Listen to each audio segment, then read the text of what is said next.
E aí todo mundo, tudo bem? Professor Wagner aqui. E a gente está começando a penúltima aula de geografia para o nono ano aqui no canal, nesse aninho complicado para não falar outras palavras, né?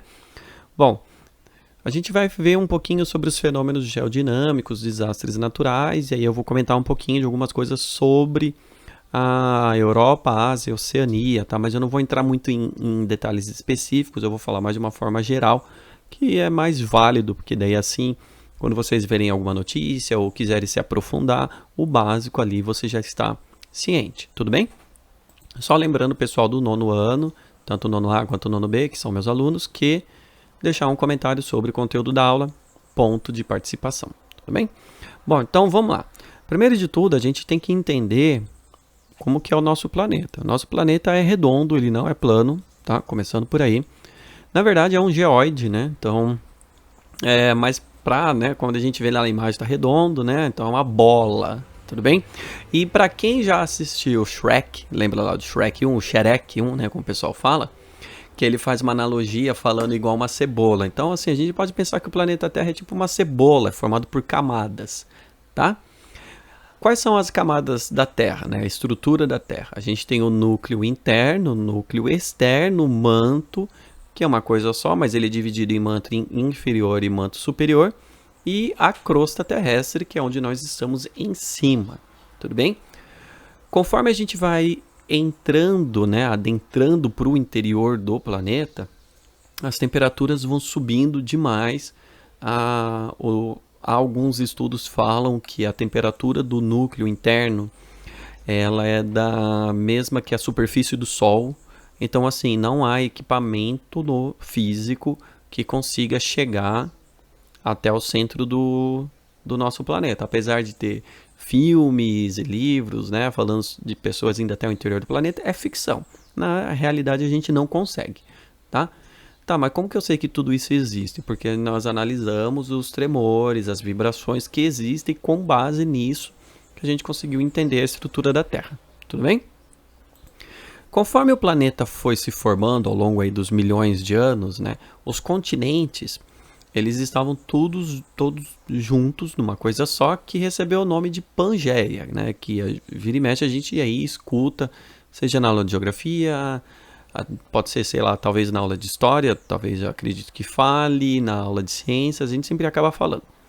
Mas, com o passar do tempo, os continentes foram se separando, tá? Eles foram se separando até chegar no que a gente vê hoje. Então eu coloquei essa sequência aqui do movimento do planeta para vocês verem o movimento dos continentes. Beleza, mas o que fez o planeta se mover? Tá? Tinha vários estudos tentando entender isso, até que teve um de um geógrafo alemão chamado Alfred Wegener, tá? Em que ele fez uma teoria dizendo que o planeta era dividido em camadas, em blocos, tipo um quebra-cabeça, tipo uma bola de futebol de capotão, tudo bem? Dividido ali em blocos, e esses blocos eles se movimentam ao redor, se movimentam, tá? Eles vão se movimentando porque eles estão em cima do magma, o magma, né, líquido, vai fazendo com que essas placas, né, esses blocos gigantes se movimentem. E foi esse movimento que fez os continentes ficarem na forma como eles são hoje, tá? Ele se baseou em vários exemplares de plantas e animais e solos ao redor do planeta que ele encontrava em locais diferentes, e com base nisso tudo ele criou essa teoria, tá? A teoria da tectônica de placas, da deriva continental. Beleza, ele apresentou isso para o mundo, né?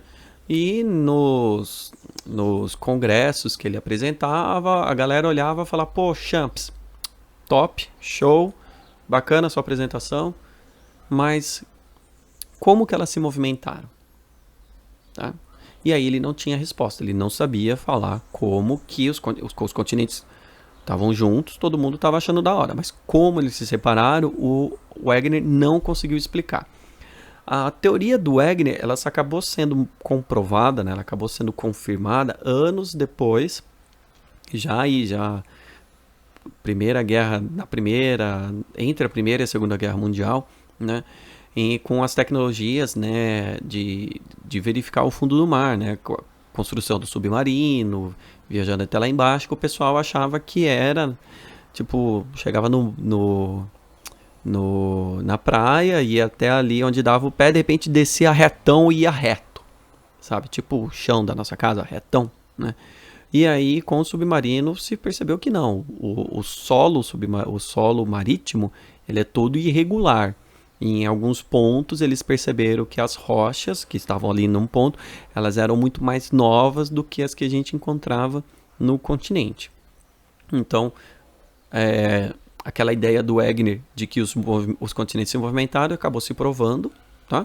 E aí, com outras tecnologias se viu, então, confirmando também que o planeta era dividido em grandes placas. Tudo bem? Tá? Que são as placas tectônicas. Bom, aí sabendo disso, né? Então a gente sabe que o nosso planeta ele se movimenta, ele tem forças que fazem essas placas se movimentarem, tudo bem? Essas forças que estão agindo dentro do nosso planeta, a gente chama elas de forças endógenas, tá? Que são responsáveis pelo movimento das placas e também pela formação de 3 outras coisas. Tudo bem? Pô, professor, forças endógenas, você tá de sacanagem que eu tenho que lembrar da palavra, dessas 2 palavras, forças endógenas. Eu não lembro nem o que eu comia meia hora atrás, eu vou lembrar dessa palavra. Não tem problema, qualquer coisa tenta se lembrar de agentes internos do relevo ou agentes transformadores do relevo. Eu sei que parece difícil, mas isso sempre é cobrado, galera. Para vocês que estão no 9º ano e no futuro aí pretende vestibular, sempre cai. Para quem já está em época de vestibular e caiu nesse vídeo, também é sempre cobrado. Seja o termo forças endógenas, seja agentes internos ou agentes transformadores do relevo. Tudo bem? Quais são as 3 forças endógenas que existem? Tectonismo, vulcanismo e terremotos.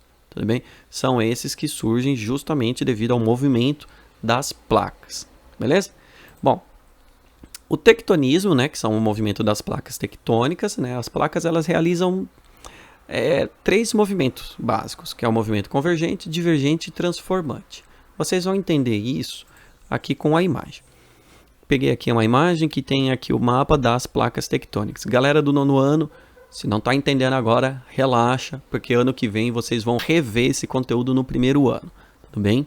Então, se ficou com alguma dúvida agora, fica tranquilo que ano que vem esse conteúdo vai ser trabalhado de novo, um pouco mais aprofundado, mas vai cair, tá? Bom, o primeiro movimento é o movimento convergente, é quando uma placa vai de encontro à outra, elas se encontram, tá? Uma vai para cima da outra. Nesse movimento de uma placa ir para cima da outra, como vocês estão vendo aqui com a minha mãozinha, né? Uma acaba afundando e ela vai para dentro do magma, vai derreter por causa do calor, e a outra sobe. Tá? Nesse movimento aqui, o que surge? As montanhas. Tá? Então é o tectonismo que faz surgir as montanhas. Beleza? Esse é o movimento convergente, o movimento de encontro. Há um segundo movimento, que é o movimento divergente, que separa as placas, uma vai em direção contrária à outra. Tudo bem? Elas brigaram, ficaram de mal, e uma começa a se afastar da outra. Tudo bem? E a gente tem o terceiro movimento, que é o movimento transformante, que é o movimento lateral. As placas se mexem lateralmente, tudo bem? Mas é importante vocês entenderem que independente dos 3 movimentos, vai acontecer sempre a mesma coisa, que eu já vou falar, tudo bem? Geralmente quando está em sala de aula eu faço uma piada para poder lembrar dos 3 movimentos, mas eu vou deixar isso para a sala de aula, quem já viu, viu, quem nunca viu, paciência, tá? Porque é muita vergonha alheia até para fazer isso aqui no YouTube. Tudo bem? Bom, eu peguei aqui uma reportagem bacana de uns mergulhadores que mergulharam, né? Viajaram não, né? Viajaram e mergulharam em alguns locais que são divisas de placa, onde está acontecendo um movimento divergente, tá? E aqui de um lado, como a gente vê esse paredão aqui, seria a placa que a gente deu o nome de América do Norte, e a outra placa que recebeu o nome de Eurásia. E aí a gente vê aqui o mergulhador nadando entre elas. É óbvio, galera, que ela não é só desse tamanho. Esse é o tamanho visível, o tamanho que a gente consegue ver a olho nu, mas ela é profunda, ela é gigantesca, tá? Aqui no caso a gente vê um pouco de solo entre as duas, né? Justamente porque vai tendo a erosão, vai quebrando as rochas, elas vão aqui se sedimentando no chão. mas essas placas são gigantescas. Essas daqui é um exemplo. Se você acessar o Google Maps e colocar imagens de satélite e for olhando no oceano, ele marca onde estão as divisas de placa. Tudo bem? É bem legal isso, tá? Eu vou deixar no o link dessa reportagem aqui na descrição dessa aula, porque tem outras fotos muito bonitas também para ver. É bem legal, tá? Continuando. Bom, o movimento das placas, né, como eu falei para vocês, ela causa...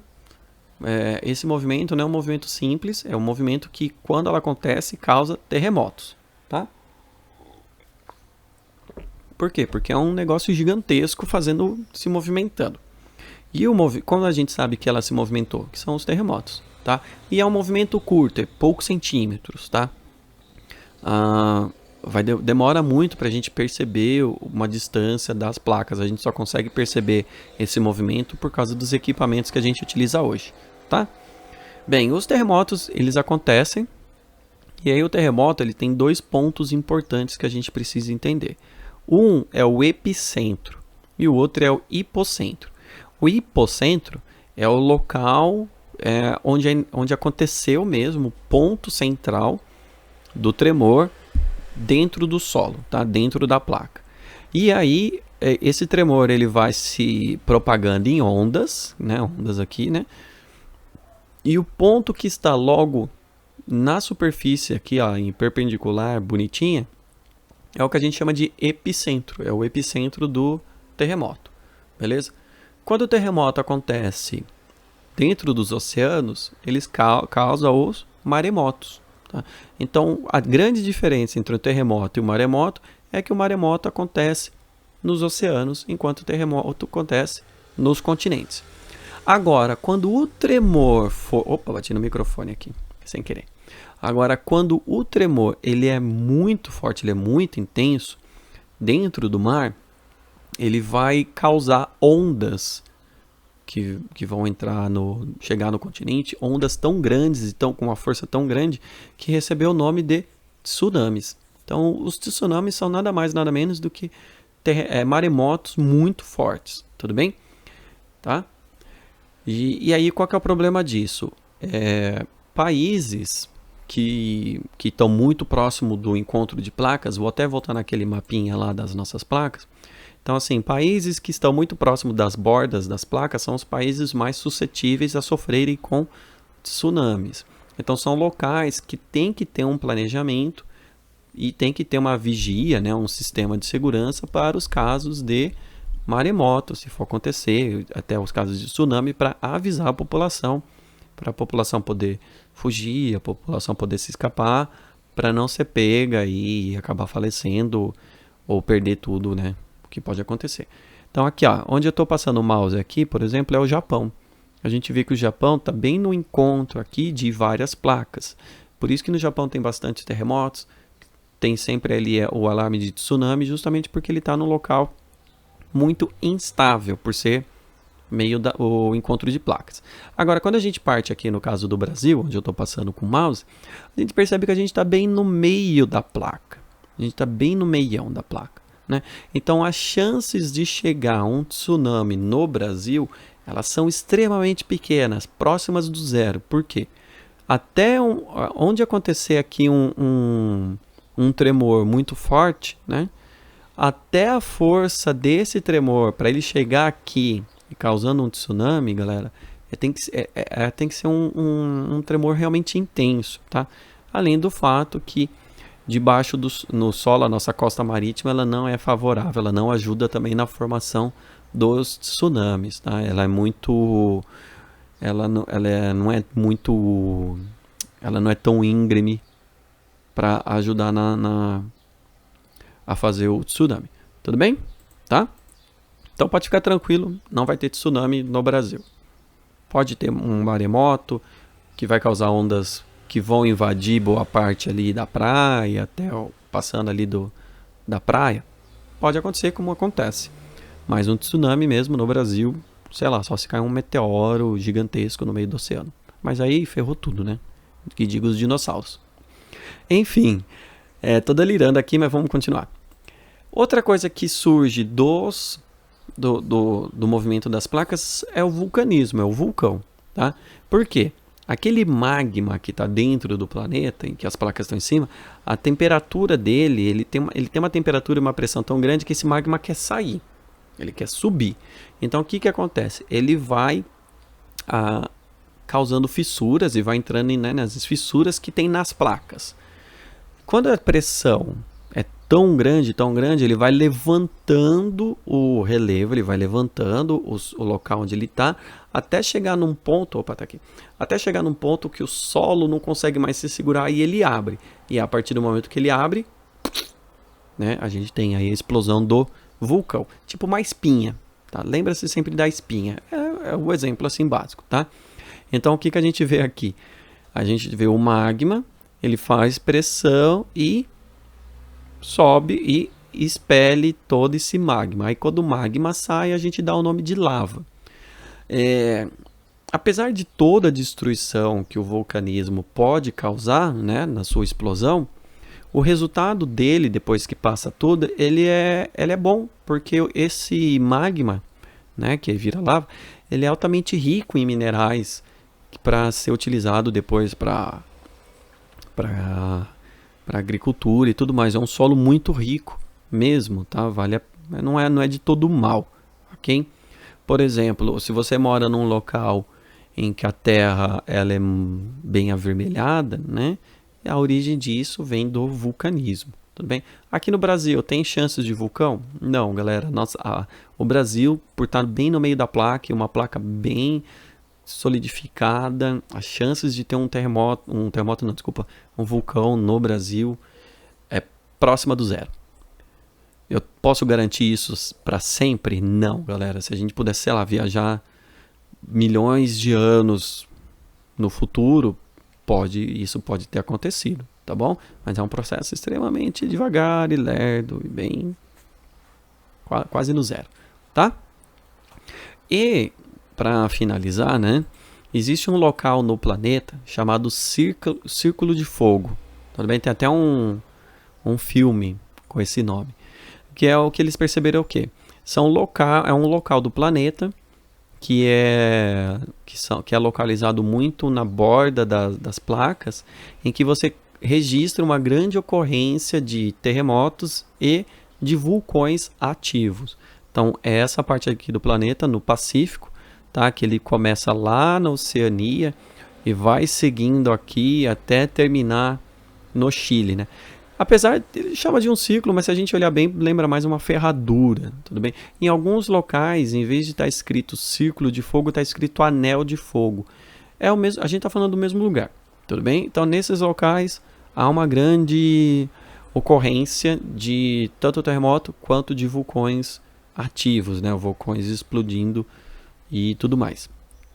Por isso que quem mora nessa região tem que ter um bom planejamento em casos de terremotos, em casos de vulcões, o que fazer para que as perdas humanas, principalmente de vidas, né, sejam o menor possível. Perda material vai acontecer, mas que dá para ser minimizado. Tudo bem? Tá? Eu sei que lá no Japão as crianças, né, aprendem na escola como o que fazer em caso de terremoto, né? Se eu não me engano, elas têm já esses treinamentos, não é? Então, foi confirmado, minha esposa confirmou. Tá? Agora, aqui no Brasil, a gente não tem esse tipo de treinamento justamente porque a quantidade de terremotos fortes que acontece no Brasil é extremamente pequena, tá? Mas se fosse bastante, a gente dava ter esse tipo de treinamento, ok? Bom, gente, é isso. Eu espero que vocês tenham gostado. Deixa um comentário aí falando o que vocês acharam da aula ou não, tá? E eu vejo vocês semana que vem na nossa última aula de Geografia de 2020. Tchau, tchau.